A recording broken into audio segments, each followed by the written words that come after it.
Bismillahirrahmanirrahim. Assalamualaikum warahmatullahi wabarakatuh. Alhamdulillah alladzi bi ni'matihi tatimmus shalihat. Asyhadu an la ilaha illallah wa asyhadu anna Muhammadan abduhu wa rasuluhu la nabiyya ba'da amma ba'du. Para Bapak, Ibu, semoga yang dirahmati Allah Subhanahu wa taala.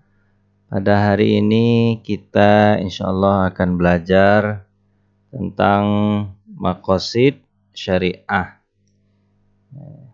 Pada pertemuan ini kita bahas bab pertama dulu. Bab pertama ini isinya adalah tentang substansi. Substansi itu artinya hal-hal yang penting. Isinya adalah tentang definisi ya, Bapak Ibu ya. Ini substansi itu artinya hal-hal yang penting, isinya tentang definisi tentang maqasid syariah, kemudian ragam fikih, ya, ragam fikih dan dawabit yang masuk ke dalam maqasid syariah, kemudian batasan-batasan maqasid syariah. Jadi ada 3 tema besar yang akan kita bahas, yaitu definisi, ragam fikih yang masuk ke dalam ragam maqasid syariah, ya. Kemudian batasan-batasan maqasid syariah.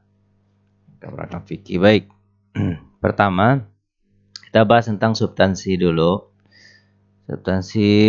Substansinya adalah dalam kamus bahasa Arab, substansi itu artinya hal-hal penting ya, tapi isinya definisi ya. Dalam kamus bahasa Arab, ya, maksad dan maqasid itu berasal dari kata qasdun. Qasdani, maqasidun, itu jamaknya ya. Jadi qasdun satu tujuan atau satu maksud, qasdani dua maksud, maqasid itu artinya maksud-maksud atau tujuan. Jadi kata yang menunjukkan banyak itu adalah maqasid. Mufradnya adalah maksad. Maksadun, maksadani, maqasid. Oh iya itu. Maksadun, maksadani, maqasid. Kalau ini artinya qasdun itu tujuan ya. Berarti satu tujuan maksadun, dua tujuan maksadani, banyak tujuan maqasidun. Nah, jadi berarti kita belajar maqasid ini belajar tujuan-tujuan ya.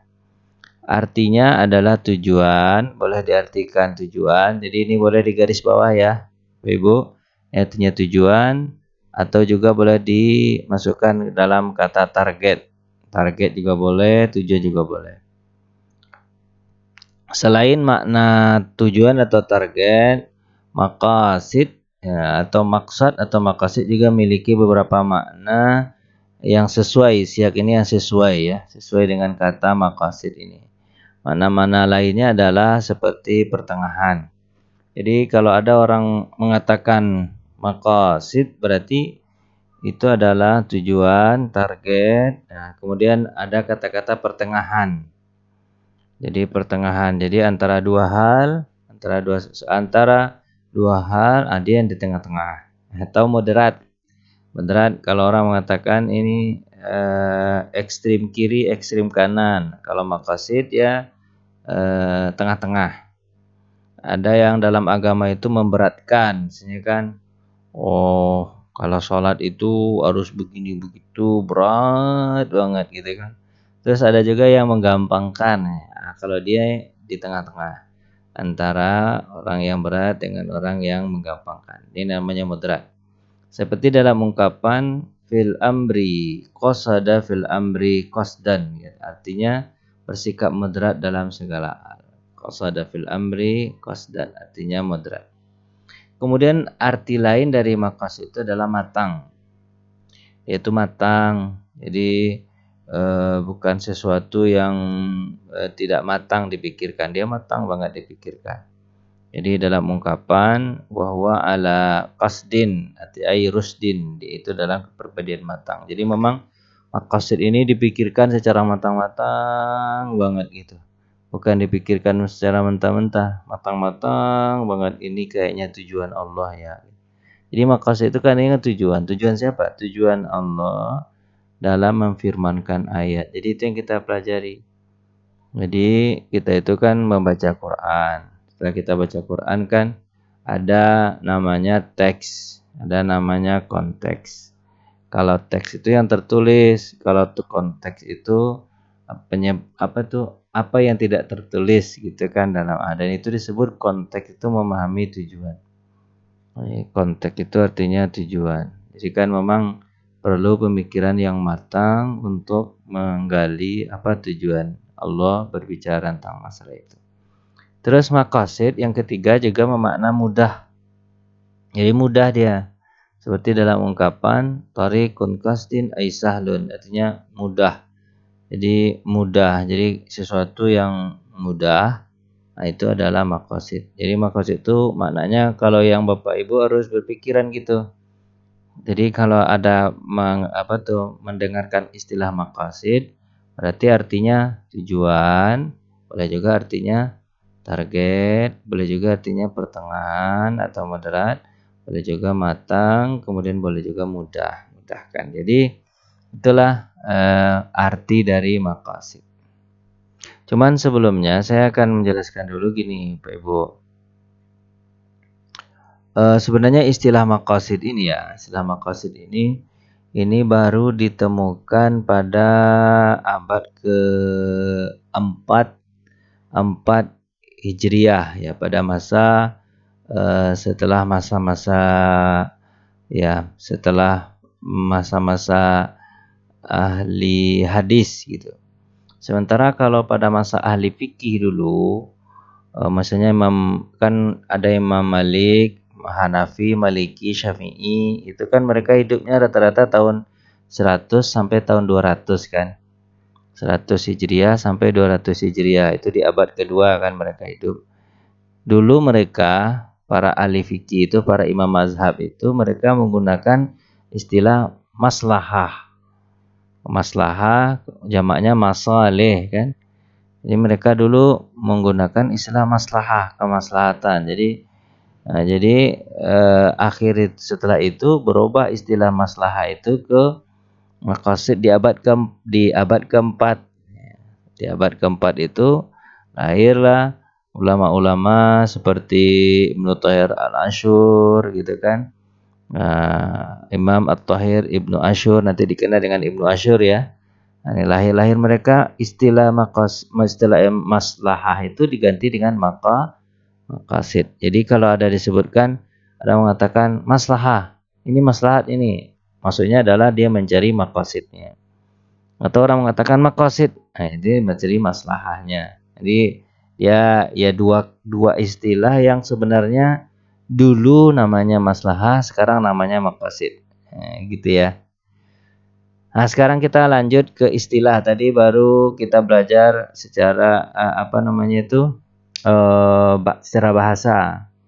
Maqasid itu artinya tujuan, target, pertengahan, mudah gitu ya. Sekarang secara bahasa. Dia menurut istilah ada tercatat ada namanya yang mendefinisikan itu Imam At-Thahir Ibnu Asyur, nanti dikenal dengan Ibnu Asyur. Dan ada juga namanya Al-Alama Al-Hilal Al-Fasi, nanti dikenal dengan Al-Fasi ya. Al-Alama artinya orang yang paling banyak ilmunya. Hilal Al-Fasi nanti dikenal dengan nama terkenalnya Al-Fasi, mendefinisikan tentang maqasid. Sebab Resuni juga mendefinisikan tentang maqasid, ya kan? Nah, yang lebih jelas. Kalau sebenarnya mirip-mirip ya definisinya. Kita langsung aja lah ke Resuni, nanti kenal Resuni ya. Kata Resuni, maqasid itu artinya al-ghayat allati udi'ati syari'ati li ajli tahqiqiha li maslahatil ibad. Tujuan yang ingin dicapai oleh syariat. Jadi tujuan yang dicapai oleh ayat Al-Qur'an, ya, oleh Allah Subhanahu wa taala yang menurunkan ayat Al-Qur'an ini untuk merealisasikan kemaslahatan hamba. Jadi apa tujuan Allah dalam memfirmankan ayat itu? Jadi tapi kita kan nggak mencari tujuan, kita kan cuma membaca aja ya. Orang-orang dulu udah dikajinya tujuan-tujuannya. kita sekarang udah menikmati hasil kajian orang dulu, ya kan? Jadi nggak susah-susah kita. Kalau orang dulu memang dia baca Quran, kemudian dia baca ayat Quran lain, digabung-gabungkan dengan hadis, gabung-gabungkan, kemudian baru mereka simpulkan, oh ternyata ini tujuan Allah ya, gitu. Itu pekerjaan orang dulu. Kalau kita sekarang nggak, tinggal baca aja tahu oh, ini tujuannya, oh ini tujuan. Dan belajar kita juga mempelajari bagaimana cara orang dulu membuat maqasid. Itu aja. Kalau untuk mencari maqasid lagi enggak kayaknya. Kita udah nerima jadi ya zaman kita ini. Lebih mudah ya ilmu kita dapatkan. Orang dulu mau mencari dari nol. Kalau kita enggak. Tinggal baca aja. Baik. Dan bisa disimpulkan dan definisi lebih singkat ini definisi Ustadz Oni Saroni ya dalam bukunya ini. Apa katanya? Kata Oni Saroni itu mura'atul maslahil ibad bijalbil masalih wa dar'il mafasid. Katanya itu maslahat maqasid itu adalah memenuhi hajat manusia dengan cara melestarikan maslahatnya dan menghindarkan mafsadat. Nah, jadi sebenarnya walaupun definisinya agak beda itu, tapi intinya adalah mendapatkan maslahat, itu intinya. Itulah maqasid. Maqasid itu adalah untuk mencari kemaslahatan. Kalau di sini kan didefinisikan mencari kemaslahatan, menghindarkan mafsadat. Mirip-miripnya di situ. Dah, jadi Bapak Ibu harus dihafal ya. Kalau nggak dihafal ini ambilin inti-intinya tuh. Pokoknya definisi maqasid adalah mencari maslahat, gitu aja. Itu definisi maqasid secara istilah. Itu singkatnya ya. Kalau panjangnya boleh dihafal ya. Terus makna maqasid syariah oleh Imam Syatibi dan Ibnu Asyur. Jadi ada lagi definisi lain nih, maksudnya Imam Asy-Syatibi yang terkenal dengan buku maqasidnya ya, dengan Ibnu Asyur tadi ya. Mereka berusaha untuk menjelaskan definisi dari maqasid. Makna-maknanya apa kira-kira yang harus dipelajari. Pertama ada hikmah. Hikmah di dalam maqasid itu ada hikmah. Hikmah itu adalah tujuan yang ditetapkan dan ditiadakan suatu hukum. Jadi dalam maqasid itu ada hikmah terkandung. Hikmah itu apa? Hikmah itu adalah tujuan ditetapkan dan tiadakan suatu hukum. Nah, gitu kan. Kemudian yang kedua di dalam maqasid itu harus terkandung maslahat. Kalau tidak ada maslahat dalam maqasid, nah berarti dia bukan maqasid. Nah, apa itu maslahat? Maslahat adalah setiap perkara yang memberikan manfaat dan menghapus mudarat. Nah, itu namanya maslahat. Harus ada dalam maqasid itu. Kemudian dalam maqasid itu ada ilat. Jadi tiga ini harus ada hikmah. Hikmah ini biasanya letaknya di belakang ya, orang tahu di belakang ya. Setelah terjadi baru orang tahu hikmah. Sementara kalau maslahat ini letaknya di tengah-tengah lah bahasanya. Kalau ini letaknya di depan. Depan itu ilatnya. Ilat itu adalah sifat yang jelas. Sifat yang jelas atau mundhabit bisa ditetapkan dalam setiap kondisi yang menjadi acuan setiap hukum. Jadi ilat itu sebab kenapa gitu. Ilat itu adalah sebab kenapa. Kayak contoh misalnya orang sakit. Sebabnya apa ya? Kecelakaan. Itu namanya ilat. Ilat itu artinya sebab. Terus hikmahnya sakit apa? Hikmahnya dia sabar gitu. Terus maslahatnya apa? Gitu kan. Masalah dia sakit itu adalah mengantarkan dia kepada kesabaran. Itu maslahatnya. Atau dia mungkin sadar dari kesalahan dia. Itu maslahatnya. Jadi ilat ini sebab terjadi sesuatu. Jadi harus tiga ini harus ada dalam maqasid. Ada di depan, ada yang di depan itu namanya ilat, alasannya kenapa. Kemudian ada maslahat yang dituju. Ya setiap musibah itu jangan lihat mudaratnya aja, tapi ada maslahat dari Allah itu untuk mendekatkan dia kepada Allah agar dia sadar. Kemudian hikmahnya nanti setelah kejadian itu baru dia dapat hikmah. Jadi tiga-tiga ini harus ada. Ini maka syariah merasakan maslahat setiap manusia. Ini kalau definisi, kalau Bapak Ibu susah ya untuk memahami bukunya ini, paling penting itu dilihat yang hitam-hitam itu. Kalau di sini halaman 4 ya. Halaman 4 jadi dia ibarat clue ya. Maksud syariah adalah merasakan maslahat setiap manusia dan menghindarkan mafsadat, gitu kan. Dan syariah adalah maslahat atau maslahat dalam maksud syariah. Jadi maslahat itu nama dulu, sekarang maslahat itu sekarang namanya maqasid. Jadi kalau orang menyebut maqasid berarti dia maslahat, menyebut maslahat berarti dia maqasid. Itu yang A-nya, bagian A di bab pertama. Sekarang yang B. Ragam maqasid syariah. Jadi dalam maqasid syariah itu yang apa ya? Yang akan dipelajari adalah tentang 5 hal. Ya, 5 hal maqasid syariah untuk bentuk maqasid syariah dan biasa disebut dengan kuliah khamsah. Sebenarnya 5 hal yang mencakup. Kuliah ini artinya mencakup 5 hal prinsip umum dalam maqasid. Jadi prinsip umum dalam maqasid itu 5 hal ini.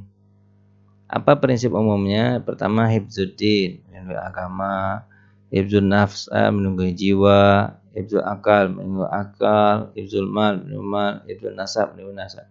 Jadi 5 hal ini harus apa tuh? Kalau ada orang mengatakan ini maqasid ini maslahat ini, tapi tidak ada hubungannya dengan agama, berarti bukan maslahat itu. Tidak ada hubungan dengan jiwa, untuk kebagusan jiwa, berarti bukan maslahat itu. Tidak ada hubungan ke akal, itu bukan masalah, betul bukan maqasid itu. Contoh misalnya gampang gini.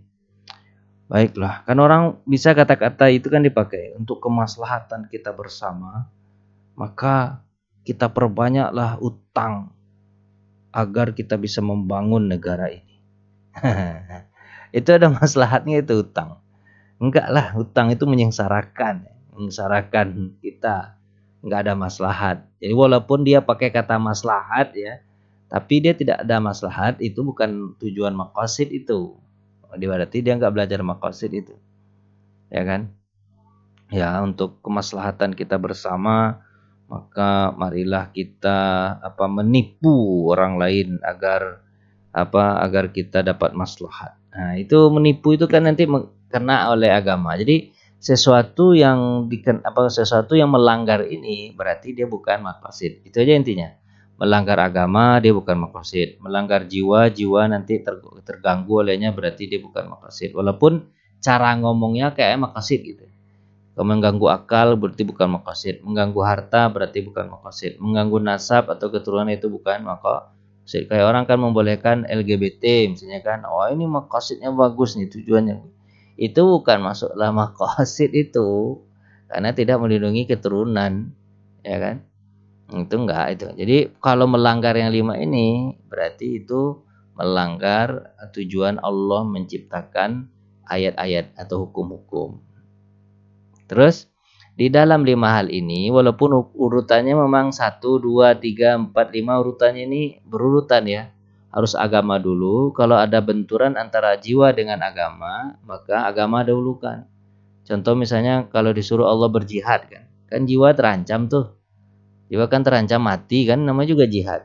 Ya enggak apa-apa. Agama lebih penting daripada jiwa karena jiwa manusia itu di bawah agama itu. Nah, tapi 3 hal ini ya, 3 hal ini itu ada 5 hal ini itu masing-masingnya ada ini. Ada darurat, ada hajiat, ada tahsinat. Darurat, hajiat, tahsinat. Jadi misalnya di sini ya. Tapi yang paling penting itu yang paling utama itu darurat dulu. Misalnya darurat ya. Ini kalau darurat urutan ini jadi bisa berubah nih. Saya contohkan misalnya hifzun nafs itu melindungi jiwa ini darurat, tepatnya darurat nih. Darurat itu kalau enggak ini. Sementara agama dia sifatnya hajiat. Hajiat itu adalah kebutuhan gitu. Contoh misalnya, ya contohkan ada namanya Ammar bin Yasir. Dia punya ayah namanya Yasir, ibunya namanya Sumayyah. Disiksa sama Abu Jahal. Yasir sama Sumayyah disiksa, Ammar juga disiksa. Ammar itu anaknya. Sumayyah dibunuh, kemudian Yasir ayahnya juga dibunuh. Yang tinggal itu Ammar kan. Ammar disuruh untuk Suruh murtad. Ammar ketika itu Islam kan masih masih lemah. Ya udah Ammar secara mulut murtad gitu kan. Tujuannya adalah menjaga jiwanya supaya dia tidak dibunuh. Sebab ayah dan ibunya sudah dibunuh sama Abu Jahal kan. Jaga jiwanya. Tujuannya apa? Supaya nanti kalau jiwanya masih hidup, dia bisa tobat, kemudian dia bisa membela agama. Jadi posisinya di situ agama lagi hajiat. Sementara jiwanya darurat. Jadi boleh didahulukan yang darurat walaupun ini urutannya kayak gini ya. Tapi dilihat lagi situasinya nanti.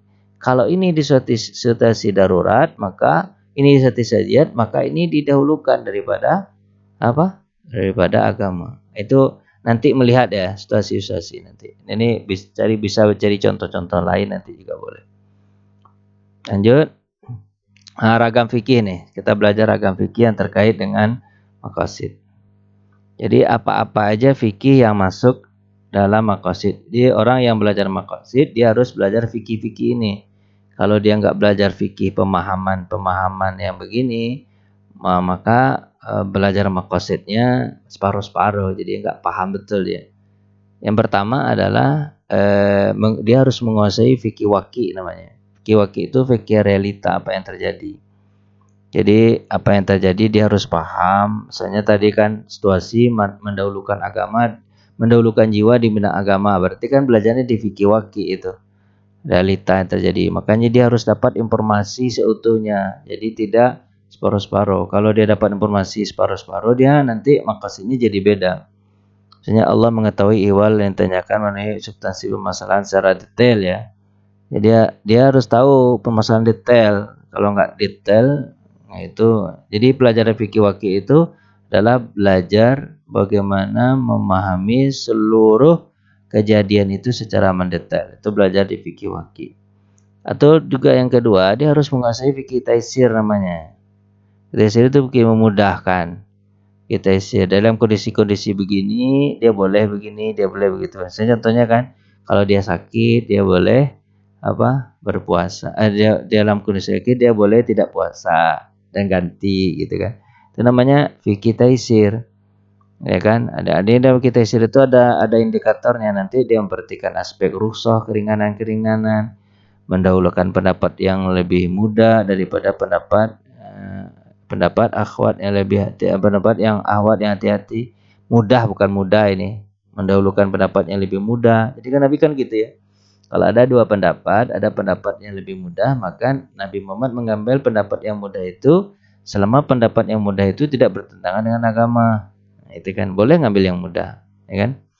Nah, kemudian mempersempit wilayah wajib dan haram. Jadi kalau bisa jangan hukum itu terlalu hitam putih. Kalau hitam putih itu kan kalau udah hitam ya nggak bisa bergerak. Kalau putih harus dilaksanakan. Dia lebih kepada hukum sunnah kemudian makruh gitu. Kalau diharamnya makruh, gitu, diwajibnya sunnah. Gitu. Nah, itu pelajaran-pelajaran untuk memudahkan orang. Kemudian memudahkan hal-hal yang sudah terjadi umum membawa. Jadi kalau sudah terjadi ya seperti jual beli emas kan harusnya kan emas itu kan harus jual belinya sama-sama ya. Tapi karena sudah terjadi kemudian dibutuhkan ya dibolehkan. Nah, ini nanti belajarnya di fikih taisir. Panjang belajarnya nanti. Nah, jadi belajar fikih secara bukan salah ya, tapi cari yang mudah. Ada lagi sih sebenarnya itu ya di bukunya itu ya, bisa tidak dituliskan di sini. Ada fikih taisir, ada fikih apa lagi itu ya, fikih aulawiyat gitu. Tapi tidak tertuliskan ya. Nanti bapak ibu bisa baca di bukunya ya. Jadi ada fikih aulawiyat, fikih yang mana yang lebih diutamakan gitu kan. Terus ada fikih muwazanah. Fikih muwazanah itu sama dengan fikih aulawiyat ya. Kemudian ada namanya fikih dakwah. Fikih dakwah itu fikih taghir. Jadi enggak harus A B B gitu. Fikih dakwah itu kan kalau kita dakwah kan lihat sama siapa kita akan berdakwah. Baik, kemudian belajar kita ada fikih muwazanah ya, belajar yang ketiga itu ya, yang kedua dan yang ketiga ini ada di sini ada tulis ternyata. Fikih muwazanah atau fikih aulawiyat gitu kan. Jadi kita belajar fikih aulawiyat itu adalah setiap urusan baik hukum maupun perbuatan secara adil dan proporsional dengan mendahulukan yang lebih penting daripada yang lebih penting. Jadi mendahulukan maslahat yang abadi daripada maslahat sementara. Takdimul maslahati daimah ala maslahatil munqati'ah gitu kan. Maslahat yang lebih lama dipakai dengan maslahat yang sementara gitu. Ad-daruratu la yuzalu bid-darari misli au akbar minha. Kerusakan itu tidak bisa dihilangkan dengan kerusakan yang jenis atau kerusakan lebih besar. Jadi itu cara belajar fikih aulawiyat. Yang keempat ada fikih tagyir, yaitu tuh fikih dakwah. Jadi dakwah itu ya tergantung situasi kondisi juga ya. Kalau ada orangnya yang nggak bisa begini ya begitu. Di ayat darurah, qaidatul akhwa bidarurain. Jadi kalimat di sini cari kaidah-kaidah yang lebih ringan kemudaratannya. Ya, kemudian sunatut tadarut itu adalah yang nggak langsung orang kalau minum minuman keras langsung suruh berhenti enggak, gitu kan. Jadi dikit-dikit dulu. Nah, itu dia belajar dari fikih dakwah. Jadi ada fikih-fikih yang harus dipelajari sebelum belajar maqasid. Kalau udah belajar itu, maka akan lebih mudah dia memahami maqasid. Lanjut. Batasan-batasan maqasid. Jadi maqasid tadi kita udah jelaskan sih sebenarnya di awal itu. Kan maqasid itu ada 5 ya.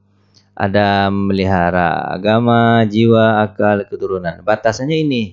Kalau keluar dari agama berarti dia bukan maqasid, keluar dari jiwa berarti bukan maqasid, keluar dari memelihara akal berarti bukan maqasid, keluar dari memelihara keturunan bukan maqasid, melihara harta bukan maqasid. Jadi yang 5 ini harus jaga. Tapi ada orang mengatakan, oh, ini baik untuk agama kita ya, makanya agama kita ini harus diamandemen. Misalnya agama Islam, berarti keluar dari apa? Dari perkataan Allah Subhanahu wa taala, berarti dia bukan maqasid. Langsung dibuang aja. Walaupun dia memakai kata istilah maqasid. Tidak bertentangan dengan jadi apa ya, batasan-batasan intinya itu yang paling indikator yang paling kuat itu ya. Ini batasan-batasan maqasid, jangan sampai maqasid yang dipelajari itu meluas kemana-mana. Jadi ada batasan-batasannya. Pertama adalah tidak bertentangan dengan Al-Quran. Jadi maqasid yang kita tulis itu, kalau ada ulama menulis maqasid, kalau bertentangan dengan Al-Quran, buang maqasidnya. Tentangan dengan ayat Al-Quran itu buang. Cuman kan siapa yang tahu tentang ayat Al-Quran? Itu orang yang bisa memahami ayat Al-Quran. Kalau dia nggak bisa memahami, gimana dia melihat ada pertentangan pendapat ini dengan pendapat itu. Jadi kalau bertentangan dengan ayat Al-Quran, buang. Ya. Kemudian yang kedua, tidak bertentangan dengan as-sunnah. Kalau bertentangan dengan as-sunnah, kalau ada maqasid yang dibuat sama orang bertentangan dengan as-sunnah, berarti itu bukan maqasid, dibuang juga. Kemudian yang terakhir, tidak bertentangan dengan maslahat yang lebih besar. Dia ada yang 3 nih, tulis 3 di sini. Tidak bertentangan dengan maslahat yang lebih besar. Kalau ada maslahat yang lebih besar, maka maslahat yang dibuat atau maqasid yang dibuat dibuang. Ya kan? Contoh misalnya ya, kalau ada orang yang ingin bangun jalan, terus ada orang yang ingin mendirikan rumah. Jalan itu untuk umum, sementara rumah untuk pribadi kan. Berarti maslahat jalan itu lebih besar daripada maslahat rumah. Karena rumah untuk pribadi, jalan untuk umum. Makanya hilangkan maslahat kecil, ganti dengan maslahat besar, yaitu bangun aja jalan dan rumahnya dicari tempat lain, tanah lain. Dah, untuk pelajaran bab pertama kita cukupkan itu.